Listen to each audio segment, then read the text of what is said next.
Guys, welcome to Kingdom Combat MMA, powered by Hell Energy. My name is Brett Baker. You remember me from last time? I was your commentator. We have got Paul of Paul's Pod with us, the guy with the finger on the pulse of MMA, especially up here in the Northwest. How are we doing, Paul? I'm good, man. Good, man. Making me blush here. Nah, man, you're the man with the knowledge of these parts, the fighting city, Liverpool and surrounding areas. Mate, how amazing is it to be here? I mean, Kingdom, it's the first time I'm working with them, but man, their vision is amazing. They've got the best amateur show in the UK by a mile. Yeah, I think the production value is second to none, but not just that, the matchups. Yes. And I suppose when you're up here, man, it's easy to match fights because everybody from around here comes to fight. The level of Northwest MMA, it's crazy. Never a dull moment, man. No, never a dull moment. No, I've never seen the amateur scene as good as this. I mean, I think it's a testament to see how far UK MMA has gone, especially, you know, you look at these amateur fights, they can beat any amateur in Europe or in the world. I mean, the amateur level is really high nowadays. Yeah, and I think it's the constant need for evolution in the game, everybody pushing each other. Yeah. Like amateurs of today, it's unreal compare them to 10 years ago. 10 years are a lot more raw and ready. Now, you've got guys and girls making their debut that look like they've been training and fighting 5 fights in, like 5 years in almost. Like, I, for one, feel privileged to be able to call the fights. I don't know about yourself. For sure. Mate, the most impressive thing as well is how professional all these amateurs are. I mean, these amateurs, I mean, there's a lot of guys making their debut tonight, but the professionalism is, I mean, you can see it from a mile off. Well, that's it as well. I think what comes with the professionalism is these events. They give people, not only people a platform, but you get to see how the other fighters conduct themselves, how the coaches conduct themselves, and how the events are run. And this is the step towards, like, these people. Some of these people are looking at a future in MMA as a career. They want to take it to the top. They want to see just how far they can go with their martial arts skill and mindset. And they need things like Kingdom Combat MMA to provide that. It definitely gives space, them a platform, 100%. I mean, what these guys are doing, like we were saying, the production, there's no one else doing this. I mean, you look at places like Cage Warriors especially. I mean, if I'm not being biased here, but Kingdom is doing it much better. I mean, the platform that you're giving these amateurs, it's giving them the experience of a big show, the production, the interviews, the whole build-up. So when they actually get to that pro level, they've already become comfortable in front of media. They've become comfortable with the big shows. It's not so much of a scare to them for the first time. Well, that's it, and that's how you build your career as well. You use that gradient. Like any young fighters watching this or any aspiring fighters, use the gradient. Look for these well-run professional shows that you can get involved in to not only get your name out there, but also get experience of a show running, like on time, great matchups, great refereeing, you know, and not just that, it's the atmosphere. I was here last time, the roof in this place goes off. There's these little clouds hanging down. Well, that's what it's like. You imagine that it's just flowing off and it's just sky, bro, because I don't know if it's something to do with the water around here, but everybody just on their feet, screaming, cheering, and people get behind the fighters so much. Oh, for sure. And it's so important for the fighters as well, you know. The fighters live off of the energy. They need the energy. Local shows. That's why I think it's so important that you get gyms from surrounding areas, like, all come together and compete together, because that's when it brings the energy, because 100%. you've got this, everybody's coming up together, everybody's growing. And like I've seen fights on this show from some of the amateur guys fighting on this show from last time that really did blow me out of the water. Like, it was my first time at Kingdom, and I thought, you know what? I don't know what to expect. Like, I'm from deepest, darkest Yorkshire, man. I'm not a Yorkshire man. I'm from Derbyshire, but that's where I live, and that's where I've lived since forever. And like, I know all the fighters around there, so it was really refreshing to come up here. And there's a few names I knew, especially fighting out of like KC Fight Base or Aspire. You see these guys up and down the country. Titanium as well. Yeah, there's so many. Yo, those guys can fight. They are tough as nails. And what would you expect? They've got an incredible coach. Well, their whole team is amazing. Yeah. The whole team is amazing. And it's just, again, it's a testament to show how far the Northwest has come particularly. Yeah, I think it's always the thing about the Northwest as well, for me. Like, I've been involved in MMA a long time, and where I came from, there was no gyms, and you used to look, you'd open Fighters Only magazine, and you'd look towards the Northwest as inspiration. And I remember coming to Liverpool as a kid, and there used to be a little MMA shop, and I bought my first ever pair of Sandy MMA gloves. Back when they didn't even make the sparring gloves. You know, the 7-ounce ones. There were these 4-ounce gloves. And I bought them, and I always remember, like, how cool it was that this was a hub from day one in UK MMA. Yeah.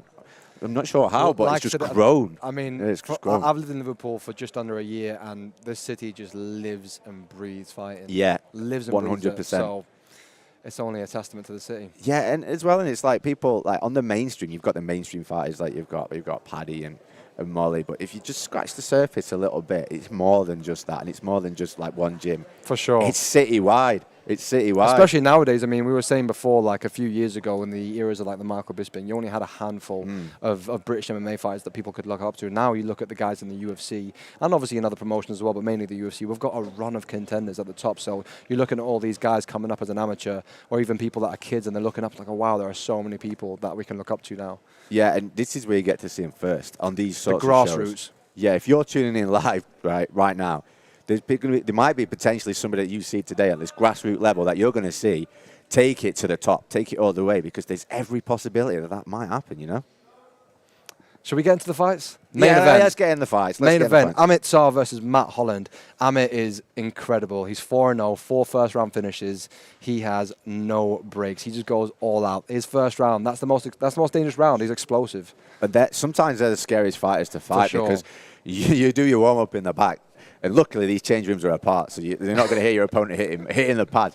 But sometimes when people, you know, they're hot and heavy in that first round, you've got to be switched on. 100%. The moment you step in that cage, there's no warm-up. And there's no feeling out process. No. Just go straight in. And sometimes people need that feeling out process. And if you're one of those people and you're fighting a guy like Amit, yeah, it's like you could get swallowed up by the pressure. Well, you know what's interesting as well? He's got an incredible coach there, Brad Pickett. From GB Top Team. GB Top Team. And amazing. I know he warms them up in a specific way. I spoke to him about it before, and he gets his fighters so ready. So awesome. For me, like, moving on, Charlie Bolton, right?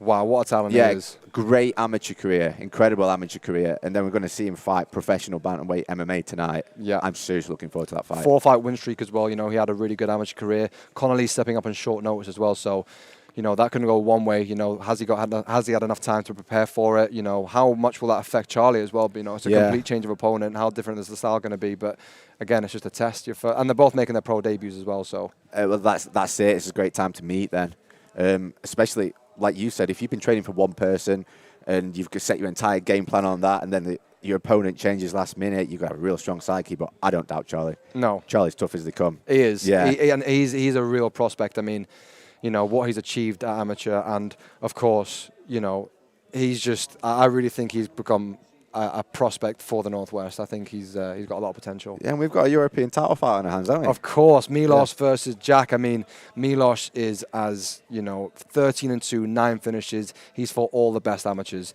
He's a really, really good talent. But we can't sleep on Jack Dunney. Oh, no, because he is an unbelievable striker. 4-1. All of his fights have not gone the distance. I think there's going to be a war, to be honest. I think they're both going to go out there to take each other's heads off. Yes, absolutely, absolutely. And we've got another one I'm really looking forward to, the title eliminator, Jordan Rutherford. I saw him fight last time. Really blew me away. Really blew me away. Super great composure, great technical skills, great like fight IQ. I'm looking forward to that, man. And Lewis Humphreys, I mean, you can't forget. I mean, all these guys are so matched up so well, and it's going to be a great night. And I think we're in for a treat, to be honest. I think if you're watching this, if you're here, if you're on the pay-per-view stream, you are in for a treat. We've got to mention, before we chop off, there's a new announcement on Kingdom. We have announced the Spanish invasion in June, end of June, Team England versus Team Spain. It is going to be unbelievable. It's not part of the series of Kingdom. It's going to be its own little thing, but wow. The Spain versus England, that's a lot. Yeah, and I love a good international fight because you don't know what you're going to get. Like, we've all got our finger on the pulse of UK MMA, but maybe we've not got an eye on Spain unless you're a super hardcore. And if you are, well done, because I can't keep up with everybody. And we have got a few Spanish talents tonight fighting at Barcelona MMA, so it's going to be good. It kind of sets the tone for June. It doesn't. Those guys were like Barcelona MMA were here last time, and like those guys are seriously game, and a different way of approaching than like the UK meta. Yeah. And that's what makes these international fights great, because when you're involved in one scene, everyone seems to follow one meta and one way of winning. Yeah. So when you get these people from a different scene come over, you've got two different styles. For sure. Two different ways of training. Two different ways of training. Sometimes it's even a different philosophy about fighting, and that's what makes it exciting. Really, really stirs the pot. Yeah.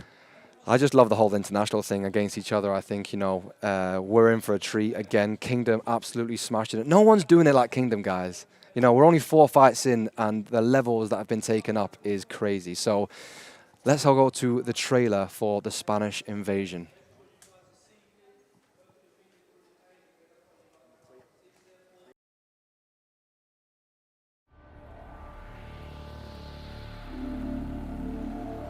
You have see it when nobody else sees it. You have to feel it when it's not tangible. You have to believe it when you cannot see it. You gotta be possessed with the dream. The dream. Met the city, let it fall on them. And all my niggas stay down with me. No, I'll be there if they call on me. Yeah, we bring the wall. I just wanna shine like my road. Put in all this time that they owe me. Made it to a 9 that we lit. Dropping 62 like we go, we out. Fuck. Never change on my road dogs. But that can't bend them things like we old dog. Walk up in the dealer and I pull that rose off. These niggas said I would.